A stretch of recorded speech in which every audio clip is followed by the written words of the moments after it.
በምስጋናና በደስታ እንቀበላለን። የጌታ ስም ብሩክ ይሁን። እግዚአብሔር የተባረከ ይሁን።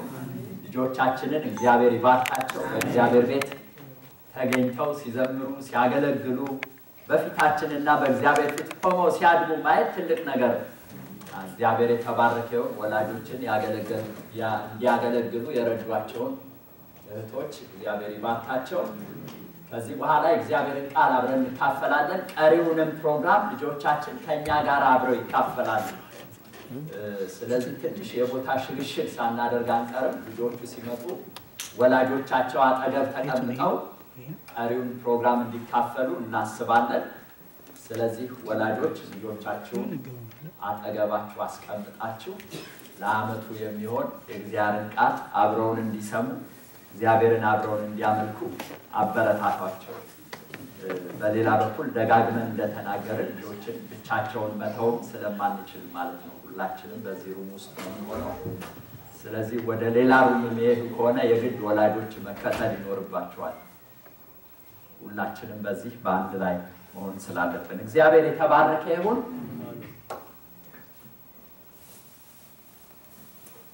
ዛሬ በሚኖረን አጭር የእግዚአብሔር ቃል ጊዜ አንድ ቃል ነው እግዚአብሔር በውስጤ እንዳካፍላችሁ የሞላው። ምናልባት ግድግዳውም ላይ እዚህም ጋር የተለጠፈው ሐሳብ እሱ ነው። ከዕዳ ነፃ ማለት ነው። እግዚአብሔር የተባረከ ይሁን። ከዕዳ ነፃ እግዚአብሔር ከዕዳ ነፃ ሁኑ ይላችኋል። እግዚአብሔር በውስጤ የሞላው ሐሳብ እሱ ነው። ከዕዳ ነፃ ሁኑ ነው የሚለው እግዚአብሔር የተባረከ ይሁን። ከዕዳ ነፃ ሁኑ። በኋላ እግዚአብሔርን ቃል እንናገራለን። በደንብ አብረን ጠለቅ ብለን እንገባለን ወደዛ ሐሳብ።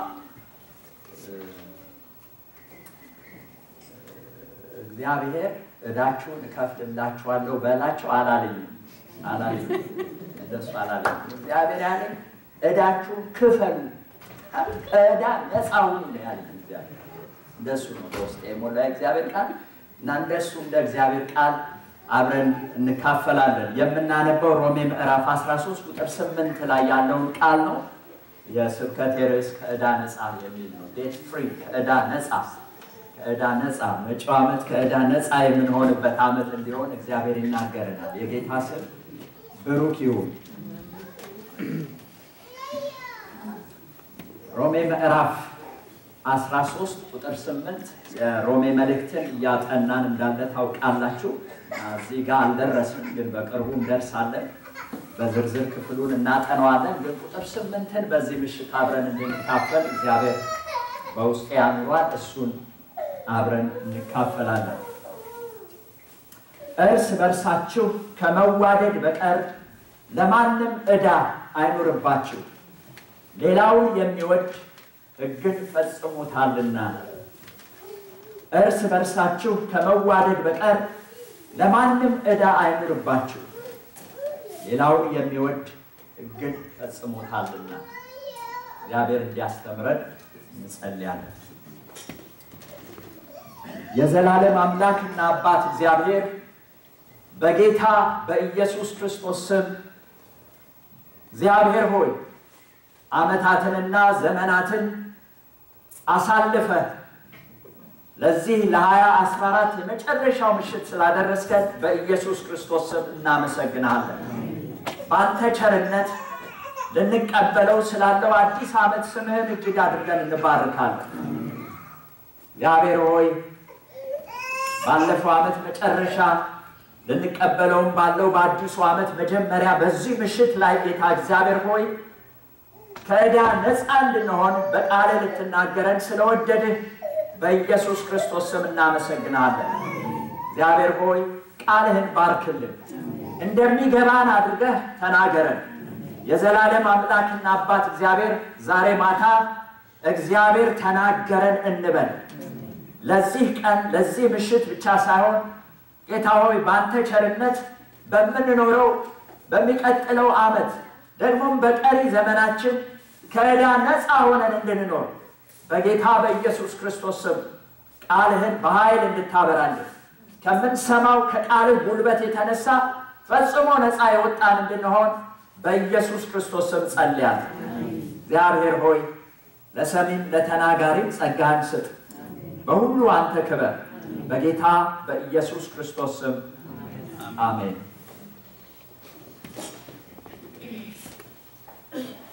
የሮሜ መልእክት አጠቃላይ ሐሳብ የሮሜን መልእክት ስናጠና ብዙዎቻችን እንደተካፈልን ስለ ጽድቅ የሚናገር መጽሐፍ ነው። የሮሜ መጽሐፍ ከምዕራፍ 1 እስከ ምዕራፍ 3 ሰዎች ሁሉ ጽድቅ አልባ እንደሆኑ ይናገራል። ምንም ጽድቅ እንደሌላቸው ሰዎች ሁሉ ኃጢአተኞች ስለሆኑ በእግዚአብሔር ፊት ጽድቅ ማድረግ እንደማይችሉ ወይም ደግሞ በእግዚአብሔር ፊት በራሳቸው ሥራ ሊጸድቁ እንደማይችሉ የሮሜ ምዕራፍ 1 እስከ 3 ያለው ክፍል ይነግረናል።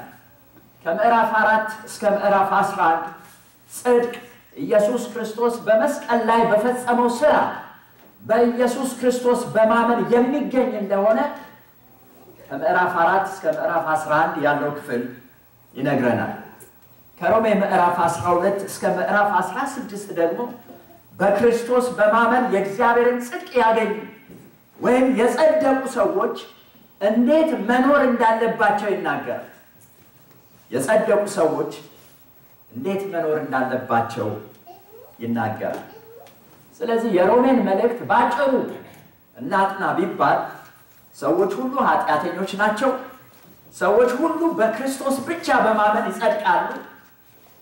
በክርስቶስ በማመን የጸደቁ ሰዎች ሁሉ ደግሞ እንደ እግዚአብሔር ቃል መኖር ይጠበቅባቸዋል። ይሄው ነው የሮሜ መልእክት አጠቃላይ ሐሳብ። ዛሬ ማታ ኃጢአተኞች ለነበርን በክርስቶስ ኢየሱስ በማመን ለጸደቅን አማኞች እንደ እግዚአብሔር ቃል እንድንኖር እግዚአብሔር ይናገረናል። እግዚአብሔር የተባረከ ይሁን። የጸደቃችሁ ሰዎች እስቲ ይሄ መልእክት ለጸደቁ ሰዎች ነው። ጸድቀናል ብለን ቁጭ ማለት ሳይሆን እንደ ጸደቀ ሰው ደግሞ እንዴት መኖር ይጠበቅብናል? እንደ እግዚአብሔር ቃል እንድንኖር ይጠበቅብናል። በዚህ ባነበብነው በሮሜ ምዕራፍ 13 ቁጥር 8 ላይ ባለው ክፍል የእግዚአብሔር ቃል እንደ እግዚአብሔር ቃል እንድንኖር ሲነግረን ከዕዳ ነፃ የሆነ ሕይወት እንድንኖር ይናገራል። ወገኖቼ እግዚአብሔር በውስጤ እንደሞላው እንደ እግዚአብሔር ቃል ለራሴም ለእናንተም ያለኝ የመጪው ዓመት መልካም ምኞት ብቻ አይደለም፣ ጸሎትም ደግሞ መጪውን ዓመት እንድንኖር እግዚአብሔር ቢረዳን እንድንኖር ከዕዳ ነፃ የሆነ ዓመት እንዲሆንልን እግዚአብሔር የተባረከ ይሁን። እግዚአብሔር ይሄንን ዓመት ከዕዳ ነፃ የሆነ ሕይወት እንድትኖሩ ይርዳችሁ።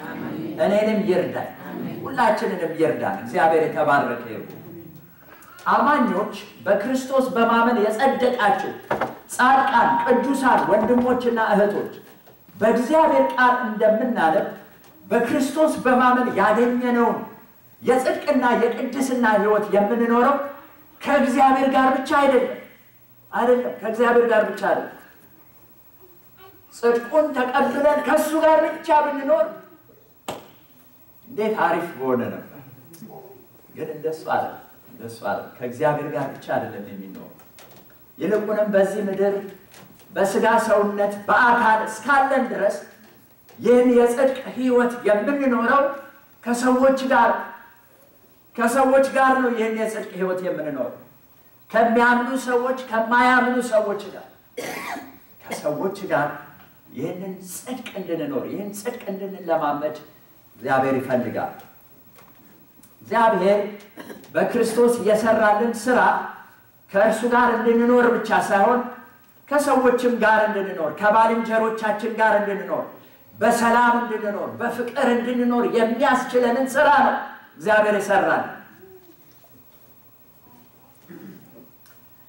እንደው ከቃሉ የምንማረው ከእግዚአብሔር ጋር ያለን ኅብረት ከእግዚአብሔር ጋር ያለን ግንኙነት የሰመረ መልካም ያማረ የሚሆነው በክርስቶስ ኢየሱስ ካመን በኋላ ከተቀበልነው ጽድቅ የተነሳ ከሌሎች ሰዎች ጋር የምንኖረው ኑሮ የሰመረ እንደሆነ ነው።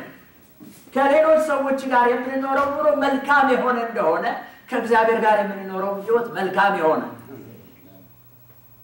የክርስትናን ሕይወት ከባድ የሚያደርገው በክርስቶስ ያገኘነውን ጽድቅ መኖር እንደ እግዚአብሔር ቃል መኖር ከባድ የሚሆነው ከሰዎች ጋር የሚኖር ሕይወት ስለሆነ ከሰዎች ጋር እንድንኖር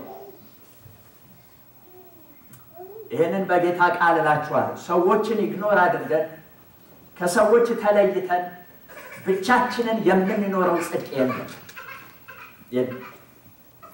ሰዎች በሌሉበት የምንኖረው ጽድቅ የለም። ሰዎችን ኢግኖር አድርገን የምንኖረው ጽድቅ የለም። በክርስቶስ ያገኘነውን የጽድቅ ሕይወት ከሰዎች ጋር አብረን ሼር እናደርጋለን። ከሰዎች ጋር በመኖር እንለማመዳለን። ሰዎች በሌሉበት እንድንኖር ጌታ ቢፈልግ ኖሮ ጌታን ከተቀበልን በኋላ በዓለም ውስጥ እንድንኖር አይተወንም ነበር። ለዚህ ነው ጌታችን መድኃኒታችን ኢየሱስ ክርስቶስ ሲጸልይ በዮሐንስ ወንጌል ምዕራፍ 17 ቁጥር 15 ላይ ከክፉ እንድትጠብቃቸው እንጂ ከዓለም እንድታወጣቸው አልለምንህም ያለው ለዚህ ነው። ያለነው የት ነው? ዓለም ውስጥ ነው ያለነው። ከሰዎች ጋር ነው የምንኖረው። ጌታችን ኢየሱስ ክርስቶስ ከሰዎች ጋር እንድንኖር በምድር ላይ ትቶናል። ጌታ ብቻችንን እንድንኖር ቢፈልግ ኖሮ ቤተ ክርስቲያንን በምድር ላይ አይተክልም ነበር። ቤተ ክርስቲያንን በምድር ላይ አይሰራም ነበር። በማቴዎስ ወንጌል ምዕራፍ 16 ቁጥር 18 ላይ ጌታችን ኢየሱስ ክርስቶስ እንዲህ አለ፣ እኔ ቤተ ክርስቲያኔን እሰራለሁ። ቤተ ክርስቲያን የሰዎች ስብስብ ናት። በዛ ውስጥ አብረን እንድንኖር ነው እግዚአብሔር በምድር ላይ ያስቀመጠን። በዓለምም ሆነ በቤተ ክርስቲያን ከሰዎች ጋር እንኖራለን። በመሰረቱ በጌታ አመንም አላመንም የምንኖረው ከሰዎች ጋር ብቻችንን አንኖርም። ጌታን ሳናምን ከሰዎች ጋር ነበርን። ጌታን አምነንም ከሰዎች አንለይም። ከሰዎች ጋር ነው አብረን የምንኖረው።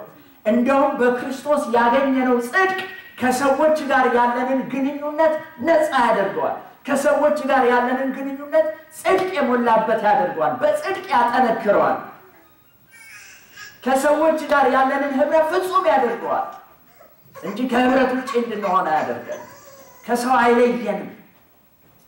ከሰው የሚለይ ክርስትና አይደለም። ይልቁንም ከሰዎች ጋር በፍቅር በሰላም ነፃ ሆነን ስንኖር በክርስቶስ ያገኘነውን ጽድቅ ከሰዎች ጋር መለማመድ እንጀምራለን። ዛሬ በእግዚአብሔር ቃል ከሰዎች ጋር ስላላችሁ ግንኙነት ራሳችሁን እንድትፈትሹ አበረታታችኋለሁ። ግንኙነታችን ምን ይመስላል? በጽድቅ በእውነተኛ ፍቅር የሆነ ህብረት ከሰዎች ጋር አለን ይሆን?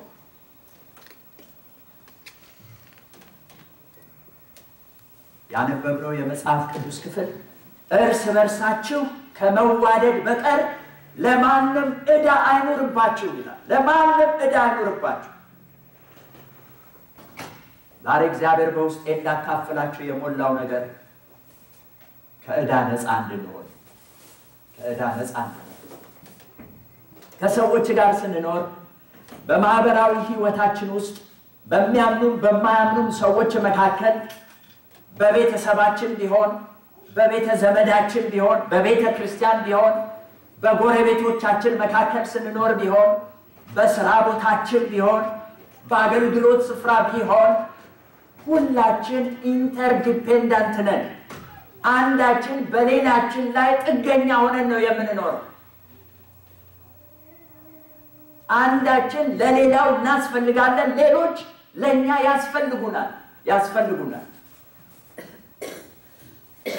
ይህንን የመረዳዳት የመደጋገፍ የመተባበር አብሮነት ይህን ፍቅር የሚያፈርስ የሚያጠፋ የሚያበላሽ ነገር በመካከላችን ቢኖር በዚህ ክፍል መሰረት እሱን ዕዳ እንለዋለን። ዕዳ በዚህ ክፍል ላይ ሐዋርያው እርስ በርሳችሁ ለማንም ዕዳ አይኑርባችሁ። ለማንም ዕዳ አይኑርባችሁ። ለማንም ዕዳ አይኑርባችሁ ሲል ዕዳ ሊኖርብን እንደሚችል ያመላክትና ግን ዕዳችንን እንድንከፍል ከዕዳ ነፃ እንድንሆን ያሳስበናል። ከዕዳ ነፃ እንድንሆን ያሳስበናል። የገንዘብ ዕዳ፣ የቁሳቁስ ዕዳ፣ የልዩ ልዩ ዕቃዎች ዕዳ የምንከፍለው የምንመልሰው ዕዳ ሊኖርብን ይችላል። ሰዎችን ስናይ ከነሱ ጋር ህብረት እንዳናደርግ ወደ ኋላ እንድንሸሽ የሚያደርገን ዕዳ የማቴሪያል ዕዳ ሊሆን ይችላል። የእግዚአብሔር ቃል እንዲህ አይነት ዕዳ ካለብን ምን አድርጉ ነው የሚለን? ክፈሉ፣ ዕዳችሁን ክፈሉ፣ ዕዳችሁን ክፈሉ። በዕዳ ምክንያት ግንኙነታችን እንዳይበላሽ ዕዳችንን እንድንከፍል የእግዚአብሔር ቃል ይናገራል። ዕዳ በግንኙነት ላይ ተጽዕኖ ያደርጋል። ዕዳ ነፃነትን ያሳጣል። ዕዳ ከሰዎች ጋር ያለንን ግንኙነት ያበላሻል። ዕዳ በሰዎች መካከል አለመተማመንን ይፈጥራል። አለመቀባበልን ያመጣል። ዕዳ ፍቅርን ያጠፋል። ዕዳ ስለዚህ ከሰዎች የተበደርነው የተዋስነው ካለ እንመልስ።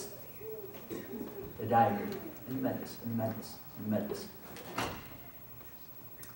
እግረ መንገዴ በዚህ ምድር ላይ እንደሚኖር ሰው ይልቁንም በዚህ በዩናይትድ ስቴትስ እንደሚኖር ሰው ስለ ዕዳ ጥቂት ነገር ተናግሬ ልለፍ። በተቻለን መጠን ከማናቸውም ዕዳዎች ነፃ ሁኑ። በዕዳ አትኑሩ።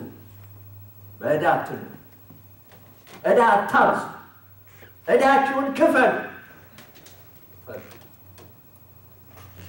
የማትከፍሉትን አትበደሩ። የማትመልሱትን አትዋሱ። ዕዳ ውስጥ አትሁኑ። በዕዳ ውስጥ አትመላለሱ። በዕዳ አትሁኑ። ዕዳ ከሰዎች ጋር ያለንን ግንኙነት ያበላሻል። የሚገርመው ዕዳ የአበዳሪውንና የተበዳሪውን ግንኙነት ብቻ ሳይሆን በዙሪያ ካሉ ሰዎች ሁሉ ጋር ያለንን ግንኙነት ያበላሽብናል። ባለዕዳ ስንል ዕዳ ግንኙነትን ያበላሻል። ዛሬ ወገኖች ስለ ገንዘብና ስለ ቁሳቁስ ስለ ጥቅማ ጥቅም ዕዳ ብቻ አይደለም በእግዚአብሔር ቃል እንዳካፍላችሁ በውስጤ ያለ በሰዎች ላይ ስላላችሁ ግንኙነቶቻችሁን ስለሚያበላሽ ነፃነት ስለሚያሳጣችሁ ዕዳ ስለሆነባችሁ ማናቸውም ነገር እንድታስቡ በዚህ ጊዜ በእግዚአብሔር ቃል አደራላችሁ።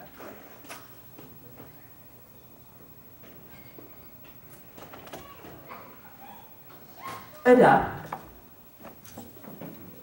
ካለብን መልካም ያደረገላችሁን ሰው ትሸሻላችሁ፣ ትደበቃላችሁ፣ ትርቃላችሁ፣ ታኮርፋላችሁ። ማውራት አትችሉ። ማውራት ያቅታችኋል። ዕዳ ካለ ምን አፋለኛው ይሄ ሁሉ ዕዳ ያለብኝ እንዴት አወራለሁ ትላለህ። ከሰዎች ጋር በነፃነት መነጋገር ያቅታችኋል። ወዳጅነታችሁ ይሻክራል። መራራቅ ይሆናል። በዕዳ መራራቅ ይሆናል። ከሰዎች ጋር ያለን ግንኙነት ምን ይመስል ይሆን?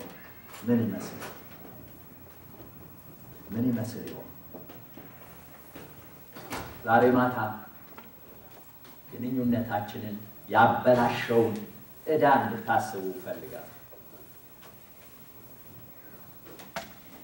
ወገኖች የእግዚአብሔር ቃል እንደዚህ ነው የሚለው፣ የማንም ዕዳ አይኖርባችሁ፣ የማንም ዕዳ አይኖርባችሁ፣ የማንም ዕዳ አይኖርባችሁ።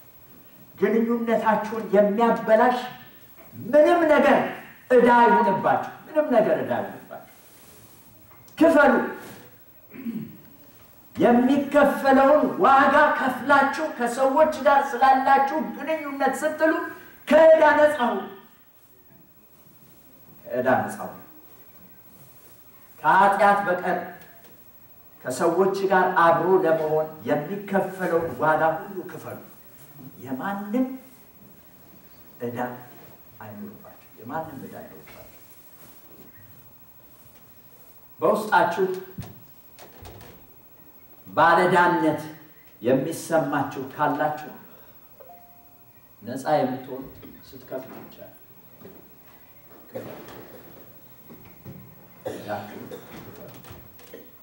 በዕዳ ውስጥ አትሁኑ። ግዴታችሁን ተወጡ። ዕዳ ግዴታ ነው፣ ምርጫ አይደለም፣ ምርጫ አይደለም። ዕዳ ካለብን መክፈል ግዴታችን ነው። አለዚያ በወንጀል እንጠየቃለን። ከዕዳ ነፃ ሁኑ። ከሰዎች ጋር በነፃነት ህብረት እንድናደርግ ነፃነት ይሰጣል። ከዕዳ ነፃነት ይሰጣል። ወገኖቼ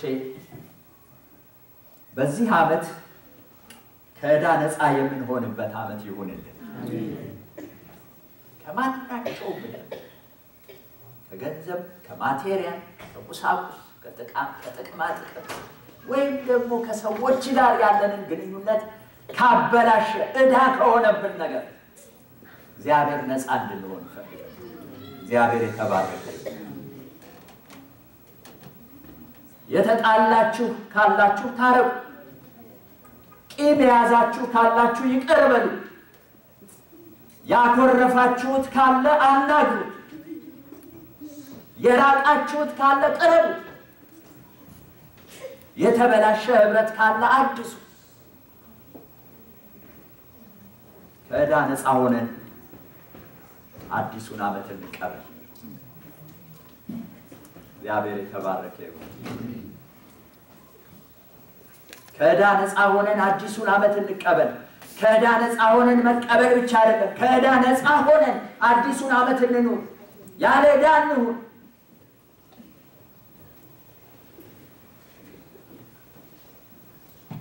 ያለ ዕዳ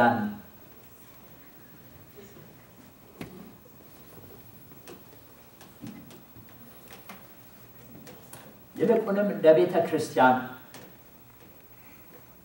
በክርስቶስ በማመን የጸደቅን ወንድሞችና እህቶች፣ በዚህ አጥቢያ ያለን ወንድሞችና እህቶች እርስ በርሳችን ከዕዳ ነፃ እንድንሆን በእግዚአብሔር ቃል ጥሪ ያደርጋል። ነፃ የሆነ ምንም ዕዳ የሌለም ወንድሞች እህቶች ላይ ምንም ዕዳ የሌለም። ስለዚህ ነፃ የሆነ ህብረት እግዚአብሔር የተባረከ። ማንም በዕዳ የማይጠየቅበት ህብረት። ህሊናችን ህብረት ስናደርግ ባለዕዳ የማያደርገን ሰዎች ባለዕዳ የማያደርጉ ሪሌሽንሺፓችን ከዕዳ ነፃ የሆነ እግዚአብሔር የተባረከ። በምንም ነገር ባለዕዳ አንሆን። ጌታ አብረን በፍቅር እንድንሆን በዚህ አጥቢያ አስቀምጦናል። እግዚአብሔር የተባረከ። ለፍቅርና ለአንድነት ለህብረት ማንኛውንም ዋጋ ክፈሉ። ማንኛውንም ዋጋ የሚኖረው ከሰው ጋር ስለሆነ ከሰው ጋር ብቻችሁን አሪፍ ክርስቲያን አትሁኑ። እንደሱ ብሎ ነገር ከሰው ጋር የሚኖረው ከሰው ጋር። ለዚህ ነው የእግዚአብሔር ቃል ሮሜ 13:8 ላይ እንዳነበብነው አማኞች ከሰዎች ጋር ስላላቸው ግንኙነት ሲናገር የማንም ዕዳ አይኖርባችሁ ይላል። የማንም ዕዳ አይኖርባችሁ፣ የማንም ዕዳ አይኖርባችሁ። በጣም ቢያስገርመው የማንም ዕዳ አይኖርባችሁ ባለው በዛው ቦታ ላይ ደግሞ የማንም ዕዳ ይኖርባችሁ ይላል። ስለዚህ ሁለቱን ደግሞ አንድ ላይ ያይሸን አካፍላችኋል። የማንም ዕዳ አይኖርባችሁ ደግሞ የማንም ዕዳ አይኖርባችሁ። አይዟችሁ ክፍሉን አብራራዋል። እንደዚህ ነው የሚለው እርስ በርሳችሁ ከመዋደድ በቀር በማንም ዕዳ አይኖርባችሁ። ስለዚህ የመጀመሪያው የዚህ ክፍል ሐሳብ ዕዳ በእርስ በርስ ግንኙነታችን ላይ ተጽዕኖ ስለሚያደርግ አንደኛውን ዕዳ አስወግደን ሌላኛውን ዕዳ እንድንኖረው የእግዚአብሔር ቃል ይነግረናል። አንደኛው ዕዳ ግንኙነታችንን የሚያበላሽ እስካሁን ያወራነው ዕዳ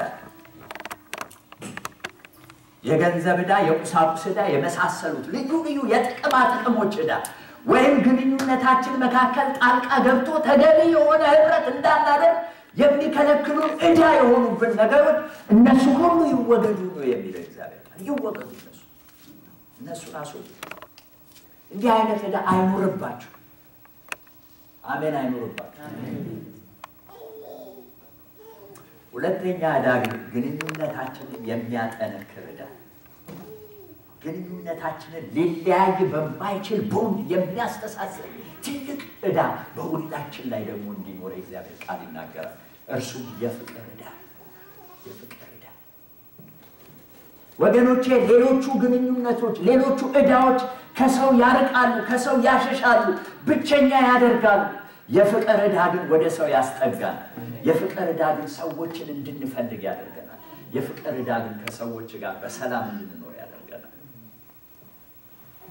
የእግዚአብሔር ቃል የፍቅር ዕዳ ይኑርባችሁ ይላል። የፍቅር ዕዳ ይኑርባችሁ ምን ማለቱ ነው? የፍቅር ዕዳ ይኑርባችሁ። ፍቅር ግዴታ ነው። እስቲ ፍቅር ግዴታ ነው። ፍቅር ግዴታ ግዴታ ዕዳ አማራጭ እንዳልሆነ ዕዳ ግድ እንደሆነ ሁሉ ፍቅር ግዴታ ነው። ይልቁንም በእኛ በክርስቶስ ኢየሱስ አምነን በጸደቅን ሰዎች መካከል ፍቅር ግዴታ አማራጭ አይደለም። እርስ በርሳችን መዋደዳችን ግዴታ ነው። ሌላውን ዕዳ አስወግደን ሌላውን ዕዳ ከፍለን እርስ በርሳችን መዋደድ ግዴታ ነው። ግዴታ ነው። ሰዎችን መውደድ ግዴታ ነው። ለእኛ ላመንን አማራጭ አይደለም። የፍቅር ባለ ዕዳዎች ነን። የፍቅር ዕዳችንን መክፈል አለብን።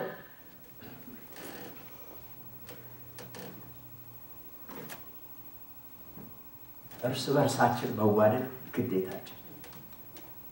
እኔ እናንተን መውደድ ግዴታ፣ እናንተ እኔን መውደዳችሁ ግዴታ፣ ከሰዎች ጋር አብረን በፍቅር መኖር ግዴታ። ዕዳ መኖር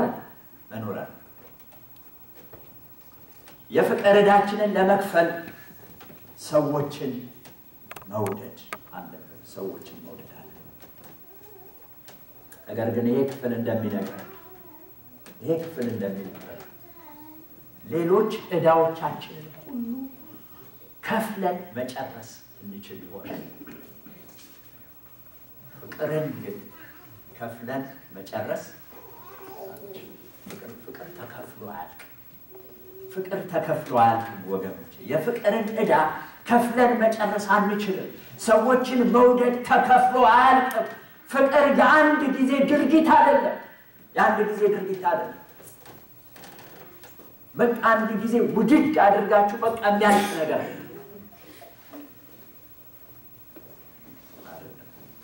እንደሱ አይነት መውደድ ምን እንደሚባል ታውቃላችሁ? ወረት ነው የሚባለው። ወረት በጌታ ቃል ደፍሬ ልንገራችሁ፣ ወረተኛ አትሁኑ። የአንድ ሰሞን አፍቃሪዎች አትሁኑ።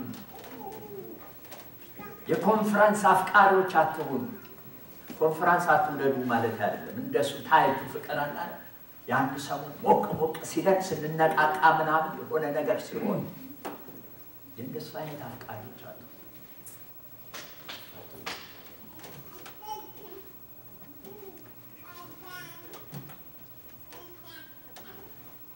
ለአዲስ ሰው ለመጤ አፍቃሪዎች ብቻ አትሁኑ። አብሮን ለሚኖር አብሮን ለሚቆይ አብሮን ለሚከርም ዘወትር ለምናገኘው እውነተኛ አፍቃሪዎች አንዳንዶቻችን we are nice ለመጤ ለማናቀው ለአንድ ሰሞን ለአፍታ ለጥቂት ጊዜ ቆይታ በጣም የፍቅር ሰዎች እንመስላለን። ሰው ሁሉ ከእናንተ ጋር ቢኖር ይመኛል።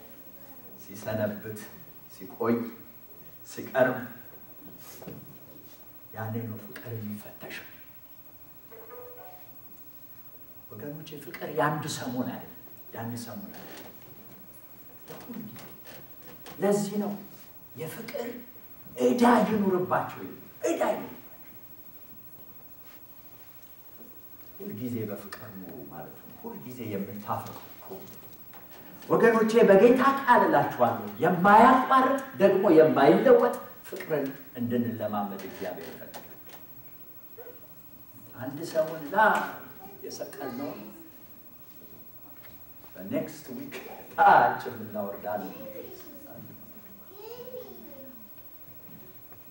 ሁልጊዜ ሰዎችን የምንወድ ሁልጊዜ ሰዎችን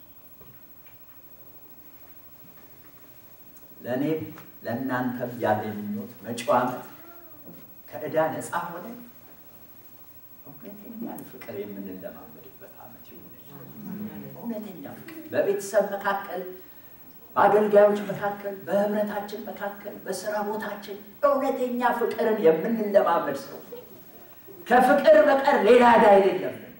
እግዚአብሔር የተባረከ ፍቅርን እንለማመድ። የእግዚአብሔር ቃል ይህንን ይናገራል። ሌላውን አስወግደን የፍቅር ዕዳችንን ለመክፈል የምንኖር የሆነ ነገር አድርገን የፍቅር ዕዳችንን ከፍዬ ጨርሻለሁ ብለን ፍቅር የሚያልቅብን ሰዎች ሳንሆን መቼ ከፈሉ፣ መቼ አደረኩ፣ መቼ ወደድኩ፣ መቼ ደረስኩ የምንል ሁልጊዜ ለመውደድ የምንዘረጋ ሰዎች እንድንሆን እግዚአብሔር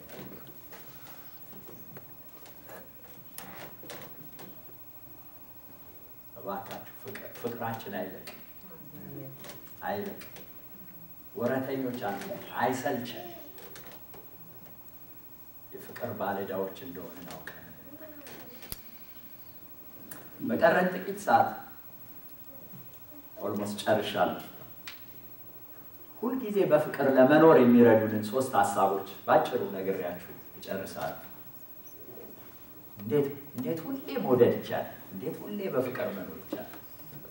3 ነገሮች። አንደኛ የእግዚአብሔር የፍቅር ዕዳ እንዳለብን እንወቅ። የእግዚአብሔር የፍቅር ዕዳ እንዳለብን እንወቅ። ሁላችን በጣም እርግጠኞች ሆነን ልናውቅ የሚገባን ነገር ማናችንም ልንወደድ የሚገባን ሰዎች አልነበርንም። እግዚአብሔር እኔን እንዴት ወደደ? አንተን እንዴት ወደደ? አንቺን እንዴት ወደደ? ከእግዚአብሔር የተቀበልነው ብዙ ፍቅር ስላለ የፍቅር ባለዕዳዎችን ይህንን ዕዳ መልሰን የምንከፍለው እግዚአብሔርን ብቻ በመውደድ አይደለም። ይህንን ዕዳ መልሰን የምንከፍለው ሰዎችን በመውደድ መጽሐፍ ቅዱስ እግዚአብሔርን መውደድ ሰዎችን በመውደድ እንደሚገለጥ ይናገራል። የምታየውን ወንድምህን የማትወድ ከሆነ የማታየውን እግዚአብሔርን እወዳለሁ ብትል ውሸታም ነህ ነው የሚለው። ውሸታም። እግዚአብሔር ይወደኛል የምትሉ ወንድሞችና እህቶች በጌታ ፍቅር የጸደቃችሁ ጻድቃን ይህንን ፍቅር ከሰዎች ጋር ተለማመዱ። የፍቅር ባለዕዳዎች እግዚአብሔር ይወደናል። ጌታ የተባረከ ይሁን። ሁለተኛው የሰዎችን ዕዳ ክፈሉ፣ ከዕዳ ነፃ ሁኑ። ከዕዳ ነፃ እንዳንወድ የሚከለክለንን ማንኛውንም ነገር እናስወግድ። ዕዳ መክፈል በጣም በጣም ጥሩ ነገር አለ።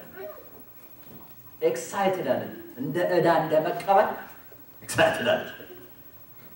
የሆነ $1000 ስትበደሩ በጣም ደስ ይላል። የእናንተ እንኳን እሱኑ ራሱ መመለስ እንደ መቀበል ይዛል። ይክበዳችሁ እንጂ መመለሱ ግድ ነው። ስለዚህ ፕሊዝ በእኛ መካከል ለሌሎች ሰዎች ፍቅር እንዳንሰጥ የሚያደርገን ምንም ነገር በመካከላችን አይኑ ምንም ነገር አስወግዱ። ወደ ወንድሞች እንዳትሄዱ፣ ወደ እህቶች እንዳትሄዱ፣ ወደ ሰዎች እንዳትሄዱ፣ ፍቅር እንዳትሰጡ፣ ፍቅር እንዳትቀበሉ፣ የፍቅር ህብረት በመካከላችን እንዳይኖር የሚከለክል ዕዳ እንኳን ቢሆን ይከፈል፣ ይወገድ። ከዕዳ ነፃ ስትሆኑ ከማንም ጋር በፍቅር መኖር ትችላላችሁ። ከማንም ምንም የላችሁ፣ ምንም የሚኮንናችሁ ነገር የለም፣ የሚቆረቆር የሚፈልጥ ነገር የለም። ጌታ የተባረከ። በነፃነት ከማንም ጋር በፍቅር መኖር ይቻላል። ከዕዳ ነፃ የሆነ ሰው ከዕዳ ነፃ። ሶስተኛውና የመጨረሻው ነገር ሰዎች ሊያደርጉላችሁ የምትፈልጉትን እናንተም ለሰዎች አድርጉ። ሰዎች ሊያደርጉላችሁ የምትፈልጉትን እናንተም ለሰዎች አድርጉ። ጌታችን ኢየሱስ ክርስቶስ በማቴዎስ ወንጌል ምዕራፍ 7 ቁጥር 12 ላይ እንዲህ የሚል ቃል ተናገረ። እንግዲህ ሰዎች ሊያደርጉላችሁ የምትወዱትን ሁሉ እናንተም ደግሞ እንዲሁ አድርጉላቸው፣ ሕግም ነቢያትም ይህ ነውና ይላል። ሕግም ነቢያትም ይህ ነውና የሚለውን ቃል በሌላ ክፍል ታስታውሱታላችሁ። እግዚአብሔርን ውደድ፣ ሰዎችን ውደድ፣ ሕግም ሁሉ ነቢያትም በዚህ ተሰጥተዋል። ልክ ከሮሜ 13:8 ጋር ተመሳሳይ ቃል ነው። እንዲህ ነው የሚለው እርስ በርሳችሁ ከመዋደድ በቀር ለማንም ዕዳ አይኑርባችሁ ይልና ሌላውን የሚወድ ሕግን ሁሉ ፈጽሟል ይላል። ሌላውን የሚወድ ምን ብሏል? ሕግን ሁሉ ፈጽሟል። ማቴዎስ 7:12 ላይ ሰዎች ሊያደርጉላችሁ የምትፈልጉትን እናንተ ደግሞ ለሌሎች አድርጉ፣ ሕጉ ተፈጽሟል። እግዚአብሔር የተባረከ ስሙ። የእግዚአብሔር ሰዎች የፍቅር ሕግ የሚፈጸመው ሰዎች ሊያደርጉልን የምንፈልገው እኛ ለሌሎች ስናደርግ ዛሬ ፍቅርን መለማመድ ለምን አቃተን ቢባል ሰዎች እንዲያደርጉልን ብቻ ስለምንፈልግ ወይም ደግሞ ሰዎች የማንፈልገውን ነገር ስለሚያደርጉብን የምንፈልገውን የሚያደርጉልንን ሰዎች እነሱን መውደድ ኢዚ ስንደውልላቸው ወዲያው የሚመልሱ ኑ ስንላቸው ከች የሚሉ የሚያስፈልገንን ነገር የሚያደርጉልን ሰዎች እነሱን ሰዎች መውደድ ለብዙዎቻችን ቀላል ነው። ምን እንዲያደርጉላችሁ ሰዎች ትፈልጋላችሁ? የተጣላነው ከሰዎች ጋር የተጣላነው ያኮረፍነው የተዘጋጋነው የተራራቅነው ግንኙነታችን የተበላሸው የምንፈልገው ስላልሆነ ነው። ባልና ሚስት የሚጣሉት ባል የሚፈልገው ስላልሆነ ወይ ሚስት የምትፈልገው ስላልሆነ ነው። ሌሎቻችንም እንደ የሪሌሽንሺፓችን የተጋጨ ነው የምንፈልገው ስላልሆነ አይደል? ስሙ የፍቅር ሕግ እንዲፈጸም የእግዚአብሔር ቃል እንደዚህ ይለናል። ሌሎች እንዲያደርጉልን የምትፈልገው አንተ አስቀድም አድርግ። አንተ ቅደም ነው የሚለው። አንተ ቅደም ወንድሜ አንተ ቅደም፣ እህቴ አንተ ቅደም ያንቺ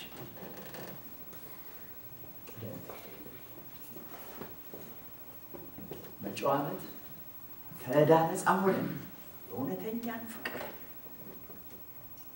ከሰዎች ጋር ባለ ሪሌሽንሺፕ ውስጥ እንድንለማመድ ሰዎች እንዲያደርጉልን የምንፈልገው እኛ ለሌሎች እናድርግ።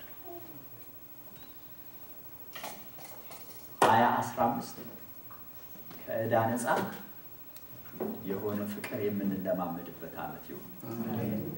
አጭር ጸሎት እንጸልይና እንጨርስ።